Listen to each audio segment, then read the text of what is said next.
दोस्तों कैसे हैं आप। आज हम बात कर रहे हैं कंज्यूमर प्रोटेक्शन एक्ट 2019। जी हाँ, उपभोक्ता संरक्षण अधिनियम 2019 के बारे में। केंद्र सरकार 20 जुलाई को इस कानून को पूरे देश में लागू कर रही है। इसके कुछ महत्वपूर्ण बिंदु जो कि कंज्यूमर प्रोटेक्शन एक्ट 1986 से इतर हैं, नए हैं। 1986 के बाद में अब ये नया कानून आ गया है। अब 2019 का कानून 20 जुलाई 2020 से लागू हो रहा है। जी हाँ, अब हम इस कानून के कुछ महत्वपूर्ण बिंदु जो पहले वाले कानून में नहीं थे उनके बारे में हम यहाँ चर्चा करेंगे। सबसे पहले मैं आपको बता दूं कि यह कानून भ्रामक विज्ञापनों को लेकर बहुत सख्त है। अखबार में आए दिन कई तरह के भ्रामक विज्ञापन आते हैं कि हमारा इंस्टीट्यूशन राज्य का सबसे बेस्ट इंस्टीट्यूशन है, या यह दवाई या यह साबुन हिंदुस्तान का नंबर 1 साबुन है। इस तरह के कई भ्रामक विज्ञापन आते हैं जिनका कोई आधार नहीं होता है। उन भ्रामक विज्ञापनों को इस कंज्यूमर प्रोटेक्शन एक्ट 2019 के तहत चैलेंज किया जा सकता है, जिसमें जेल तक का भी प्रावधान है।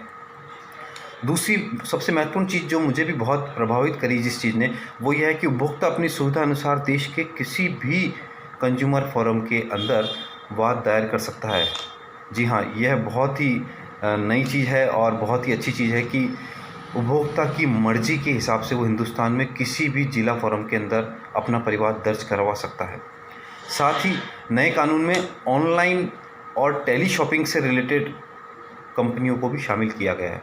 हमने देखा है कि ऑनलाइन हम कहीं भी ऑर्डर करते हैं तो मंगाते क्या हैं, आ क्या जाता है। ऐसी स्थिति में उपभोक्ता के लिए कोई चारा नहीं है, लेकिन इस नए कानून के अंदर इसे भी ऑफेंस माना गया है। कंज्यूमर प्रोटेक्शन एक्ट 2019 की सहायता लेकर आप अपनी बात को रख सकते हैं, अपने अधिकारों को सुरक्षित रख सकते हैं। इसके साथ खाने पीने की चीज़ों की मिलावटों पर कंपनियों में जुर्माना और जेल भेजने तक का भी प्रावधान है। कंज्यूमर मीडिएशन सेल बनाया गया है। जी हाँ, सिविल कोर्ट्स में और सेशन कोर्ट्स में जो चलता है हमारे यहाँ, उसमें भी मीडिएशन होता है, लेकिन कंज्यूमर प्रोटेक्शन के तहत भी मीडिएशन सेल बनाया गया ताकि कुछ मामले जो मीडिएशन स्तर पर सॉल्व हो जाएं तो उन्हें वहीं सॉल्व कर लिया जाए तो बेहतर है। इसके साथ PIL जनहित याचिका भी अब कंज्यूमर फोरम में फाइल की जा सकेगी। किस तरह की PIL?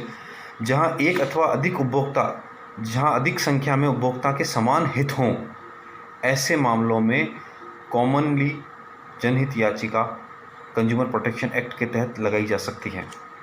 इसके साथ ही जिला कंज्यूमर फोरम को 1 करोड़ तक की सुनवाई का अधिकार है। स्टेट कंज्यूमर फोरम को 1 करोड़ से लेकर 10 करोड़ तक की सुनवाई का है, और नेशनल कंज्यूमर फोरम को 10 करोड़ से अधिक मामलों को सुनवाई का अधिकार दिया गया है, जो कि पहली बार इस तरह का अधिकार दिया गया है। यह कानून वैसे तो 20 अप्रैल 2020 को लागू हो जाना चाहिए था, लेकिन कोरोना महामारी की वजह से यह कानून लागू नहीं हो सका। लेकिन बहुत खुशी की बात है कि 20 जुलाई 2020 को यह कानून पूरे देश में लागू हो रहा है। स्टेट इसे अपने अपने स्तर पर अब लागू करेगी, लेकिन केंद्र का यह कानून जो 2019 में बन गया था वो अब 2020 की 20 जुलाई को लागू हो रहा है। जी हाँ, उम्मीद करता हूँ आज की जानकारी आपको बहुत उपयोगी लगी होगी। इसी तरह से नए नए वीडियो आपको आने वाले हमारे फेसबुक पेज पे आपको मिलते रहेंगे। तब तक के लिए जय हिंद, जय भारत। आप लाइक कीजिएगा, कमेंट कीजिएगा। आपसे यही उम्मीद और आशा है।